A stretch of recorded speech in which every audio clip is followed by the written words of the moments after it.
What's your speed at the moment, Amy?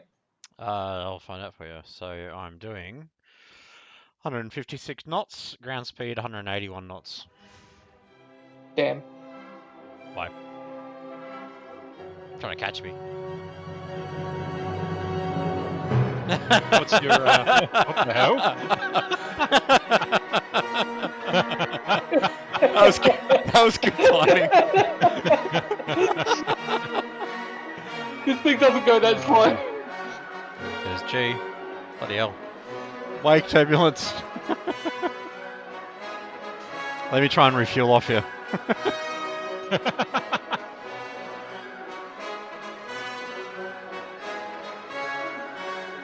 Gee, do a loop-the-loop.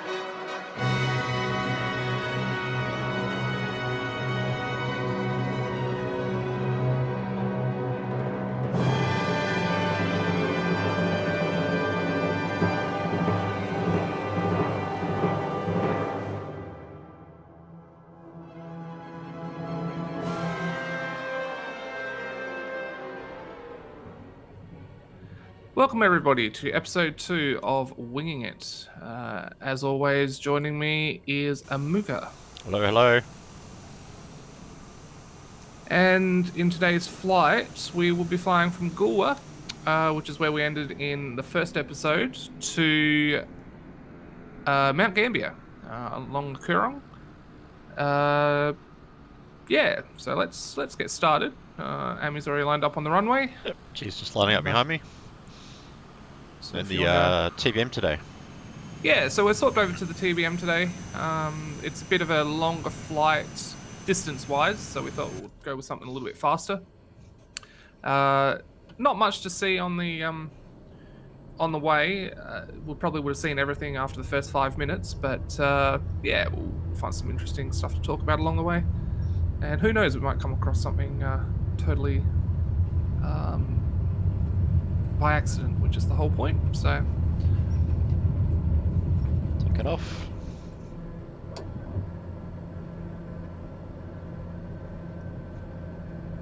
I'm just going to track straight down to the river. Yeah, no, go for it. We'll just, fly along the coast. There's a lot faster on that cub.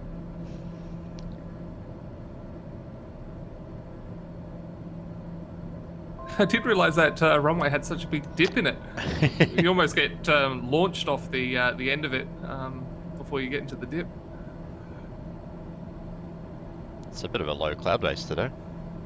Yeah, I think it's about 2,000, 2,500. No, sorry, 4,000, 4,500, somewhere up there. Mhm. So we'll try and stay below that a little bit. Otherwise, we won't see much. Now, am I okay to throw on my GPS hold, or? It's up to you if you want to do a GPS hold. I might just manually fly along the Okay. coast here for a bit, Yeah, I'll do that too. just for sightseeing purposes. And then once we've gotten further into the Coorong, we'll probably stick that on. And Yep. I'll follow the coastline for now, and then we'll work out what you want to do. yep. So on the left-hand side, well, we're just flying over the township of Gulwa at the moment. Pretty small. On the left-hand side, that is the island of Hindmarsh, Hindmarsh Island. That's And actually changed quite a bit since I was there, with all the houses down there. yeah, there's quite a big housing development, which you can see just there. That's been growing for the last, well, I don't know, 10 years or so. But yeah, it's coming along. Pretty cheap houses down there too. Around the $100,000 mark for a 2-story, 3-4-bedroom house. It's really cheap. Is that because they get flooded? It's just because it's a long way from anywhere that anyone wants to actually go. So, I mean, it's at least 45 minutes to an hour drive to the city from there. Yeah, that's true. Not much in the way of jobs and all that sort of shit. I mean, it would be nice for a place to retire, but yeah, You could live there if you lived in Victor Harbour or worked in Victor Harbour, though. It wouldn't be too far. Oh yeah, or if you had an online business, or you could work from home, sort of thing. It would be quite a nice place to live. Coming up in front of me and about where Amy is at the moment is the Murray Mouth. So that's the longest river in Australia. Well, the Murray-Darling is the longest river system in Australia. It's quite a small mouth. For such a very long, Mm. long river, yeah, that's the entry or the exit of it. This whole area is basically referred to as the Coorong, and it's a Like a how would you marshland. describe it? Like a marshland, but not quite. It's Yeah, mangrove sort of. It's hard to describe. It's hard to actually tell from the air, but the lake. What was the name of the lake? Can't remember. Lake Alexandrina. Alexandrina. There you go. Yeah. So the Murray itself travels inland, feeds into the lake, and then the mouth is just what we just pointed out below us. So, but a lot of the water collects just between the beach and here. So, just trying to stay below that cloud level. Yeah, it's rather low. It's a little bit lower than 4. It's more Yeah, like, it may have come down a bit from when I was flying earlier. it's more like 2, but that's okay. We'll manage. So what have you been doing in FS at Flight Sim last couple of weeks, Stu? I have been flying all over the place. I have been sightseeing as much as possible, picking some interesting places. Flew under the Eiffel Tower just for the sake of it. went to Egypt and saw the pyramids. Oh, nice. What else did I do? Went to Dubai. You joined me in Dubai along with Jack, and we had some interesting adventures there. Yeah, we're landing on the Burj Hotel on the little helipad there. It was quite interesting. I think Yeah, worked out we could do it with one of the Cubs. It's got quite a low stall speed, so. yeah. The was it the Shock Ultra? I think it was. Managed to land that on the helipad of the Burj Al Arab. That was yeah, bit of a fun time there. A lot of crashes, a lot of funny things. Might put some of that in the episode just to segue. Oh crap! That was so damn close. I actually heard the. I actually heard an impact. That was so close. Another Kinda, like meter or two, and I would have been fine. Yes! Oh, I flipped it! I've been doing the same as you. I've done the pyramids, did a bit of Dubai. I've actually been doing a bit of flying. The challenges have been quite good, the landing challenges. I think you've been trying to catch up to my scores on some of those, G. And I think you've bet me on a few, so. Yes, yes. No comment. No comment. What else do we do? I've done a few legs of flying in various aircraft. So last night I flew the A320 from Sydney to Melbourne and then Melbourne to Adelaide. So that was quite fun. Yeah, just flying, just enjoying the game.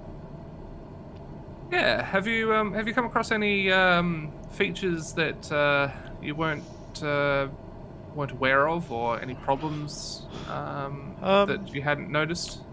I must admit, I talked about this last night actually. I was flying that leg from Sydney to Melbourne. I was flying in the A320, like I said, and I found the air traffic control. It's all AI. It was not letting. It wasn't making me descend when I thought it would make me descend. It was basically having a flight level of 32,000 feet, and I was coming into Melbourne, and I should have been descending, but I wasn't. They were just sort of stuck between. Kept getting handed off from one tower to the other, and I think you described why that was last night, G. It seemed to be the factory aircraft's flying through different airspaces. It's not smart enough to realise that your actual destination is, say, Melbourne, and you keep getting handed off. So there's a couple of bugs like that, but the actual flying itself, not really. A few of the aircraft are maybe missing a couple of little features that I would like to see, especially on the bigger aircraft, but other than that, it's been quite enjoyable. Yeah, it's got a bit of way to go, but in general, it's still by far a lot better than the alternatives that I've played. How are you tracking back there? Do you want me to slow down or? No, I'm slowly catching up unintentionally. I'm still just trying to get the trim sorted out and Yeah. try not to crash the thing. I'm doing about I have a 100 tendency of overspeeding and overstressing this aircraft, so I need to be a little careful. I'm doing a comfortable 160 knots, so. Yeah, I'm tracking about 180, so slowly catch up. Some of you might have noticed I've changed the aspect ratio for this episode. I had a few comments from the last one that of not that wasn't popular, so I'll go back to a normal aspect ratio for this one. A couple of comments on my video too. I think a couple of people pointed out, that thing in Melbourne, the huge 212-story building that is in the game at the moment. I might throw up a screenshot of that, but a couple of people recommending that we visit that. We have seen it. We have been in Melbourne and seen it. I don't know if it's been fixed yet. Not sure about that one. The cause of it has been discovered, and it's it's a kind of funny way it happened, but I don't think it's been fixed yet. So if we get there before it's removed, then we'll definitely go for a fly around that.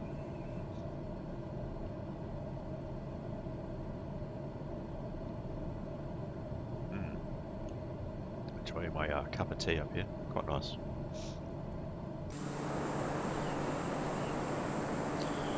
Lost track of you. I'm off to your left. Oh yeah, I see you. Just in front of you. Yep.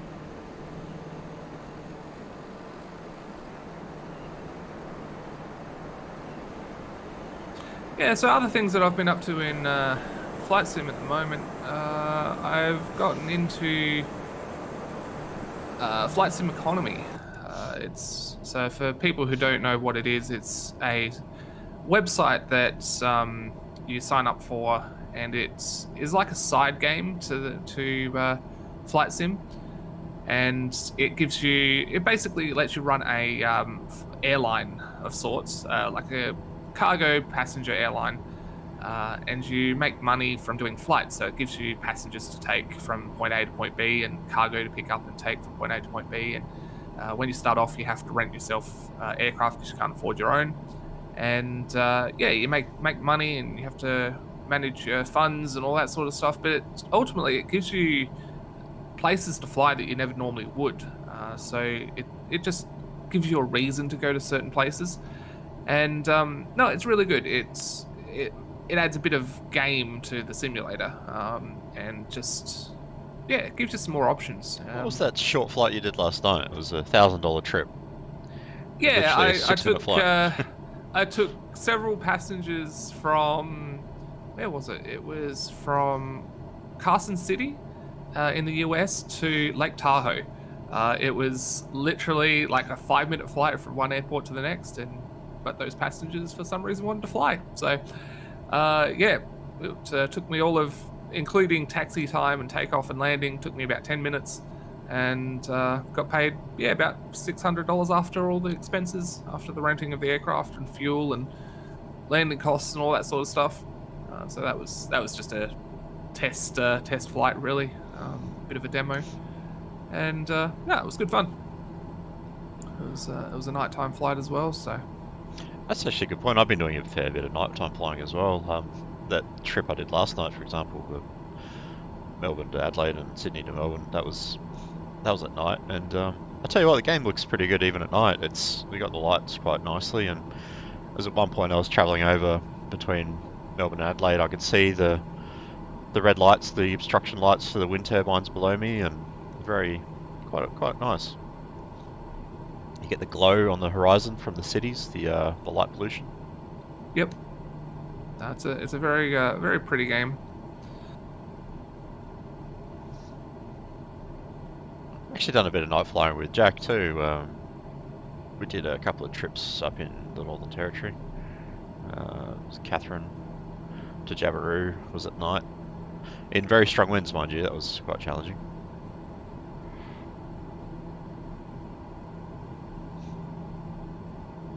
Just pulling up on your right side here, G.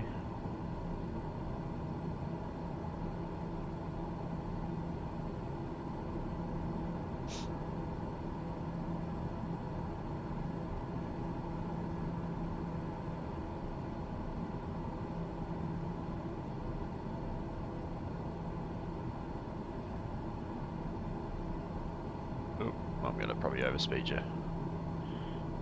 It's hard to adjust the speed of this thing. Yeah, it's got a little bit of lag to it. It's not quite as bad as the Hornet in DCS, but yeah, it's a little laggy. So another change to the settings that I've made that people probably have noticed, I've turned on the markers for cities. Landmarks were already turned on last episode, but cities and airports have been turned on as well, just so that anyone watching can kind of get a bit of orientation to where they are. So, for instance, we're 41 and a half miles away from where we took off, and yeah, Just below me there, G. yeah, I see it. That's actually, that's the thing I haven't turned on. My stream doesn't have any of those location markers. What does it give you? Just the airports and any sites of interest, or? Yeah, so there's several options. There's one for fauna, there's one for airports, one for cities, and one for landmarks. Okay. So landmarks are things like Eiffel Tower and just large landmarks that are worth looking at. Cities obviously are towns and cities. I don't know how big they have to be to show up, but currently don't see any around here. But then again, there are no towns or cities around here. Yep.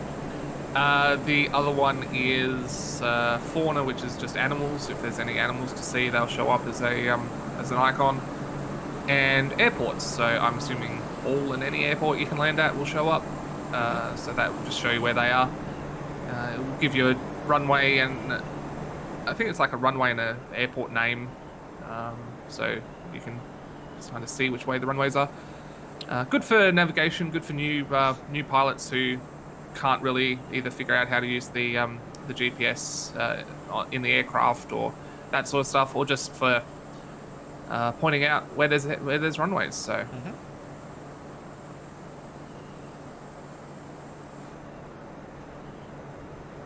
this TBM is a really nice aircraft. it is very nice. Yeah, I don't mind this term cruising along in this thing. It's actually got quite a nice, it's obviously glass cockpit, but the autopilot stuff's quite nice as well. It's quite intuitive. Yeah, it's not too bad.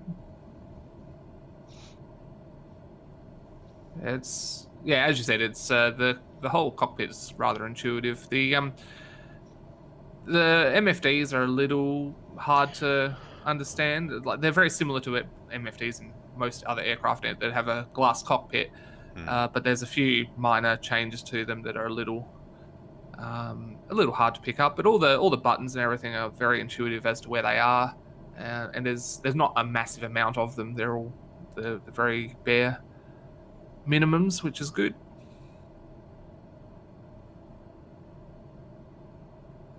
It's just watching you cruise by there. It's very nice. It's tracking pretty well at the moment, following this coast. Yeah, this will add a little bit of time to our flight path, but that's okay.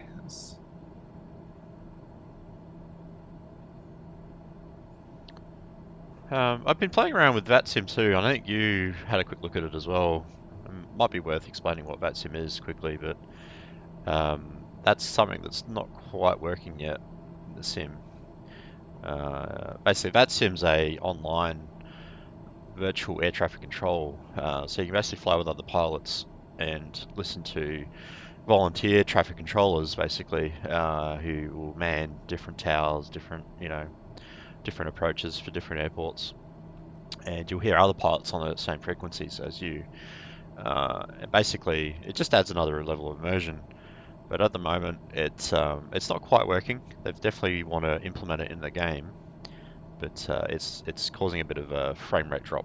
every time you turn it on. So we hope to see that implemented soon.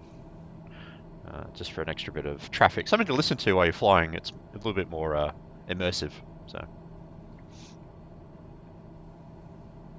Yeah, and VATSIM is as realistic as you're going to get for flight sim and ATC, because they use pretty much every rule and regulation that real pilots use that is relevant to flight sim as such. So there's a lot of learning to do.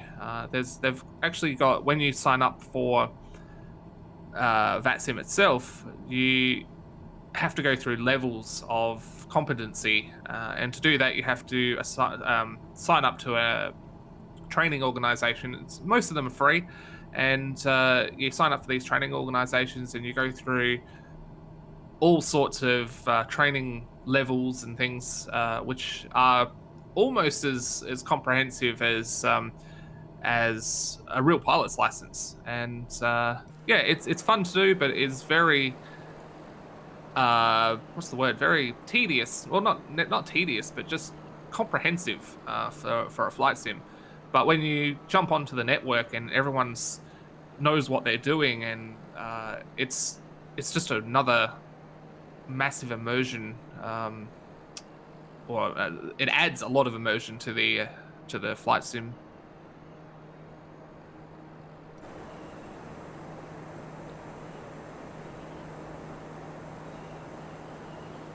you just pop it up over that cloud, or yeah? I'm just flying through the cloud at the Oh, moment. yeah. But no, I might head up above the cloud. As I said, we've pretty much seen everything that we're going to see. The scenery ain't going to change much between here and for quite a while, so we might just pop up through the clouds and see what's up here. Let's pop up above the cloud. We might see something. It actually looks quite amazing flying between different cloud levels. Yeah, it's a lot thicker here than it was back back there. Some really fluffy clouds up here. It's really good. Having said that, I now can't see the ground to fly VFR, so I'm going to have to use the in-game compass here a bit. I'm using the MFD just to see what I'm doing. Wow, look at that. That's pretty impressive. Oh yeah, very nice. So for instance, in VATSIM, there's rules and regulations for VFR flying around clouds. So if I was actually flying, I don't think it's necessarily enforced, but for the sake of realism and for the sake of being, for the sake of just making it as real as possible, you can only fly within a certain distance above, below, and from clouds. So this would not be allowed in a VFR flight due to the fact that I can't actually see where I'm going. Oh, look at that! That's awesome. Nice and fluffy, these ones. I was going to track a little bit further along the coast. We're drifting inland a bit. Yep. Yeah, I did notice that. Might just bring up the VFR map here. That's actually a bit, yeah, that's a good point. It's a bit easier to do. There we go.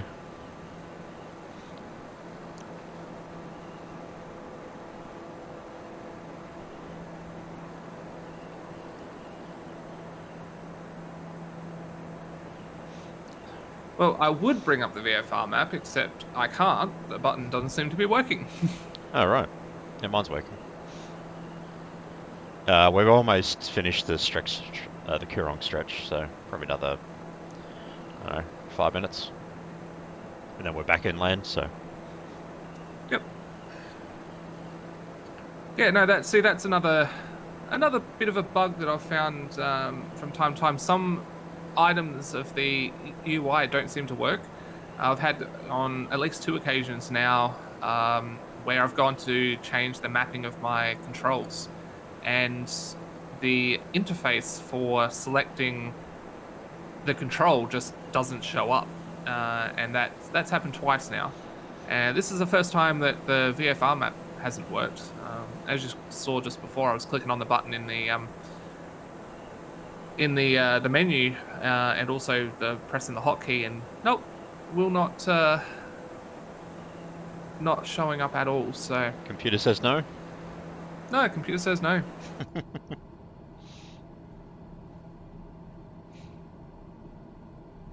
You diving under that cloud now, are you? No, still just sitting on top of the clouds. Yep.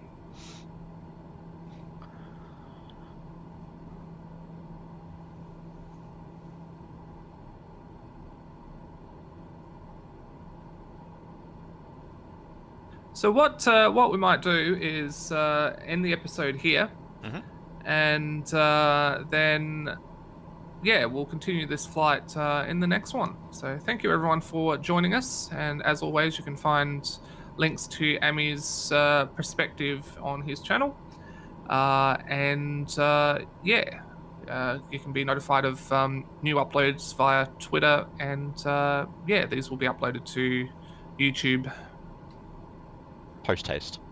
post haste when we have time. As quickly as we can. No worries. Well, thanks for that. We'll see you next episode. Come on, Amy. Actually get your wheels to touch your landing pad this time. 500. Happy?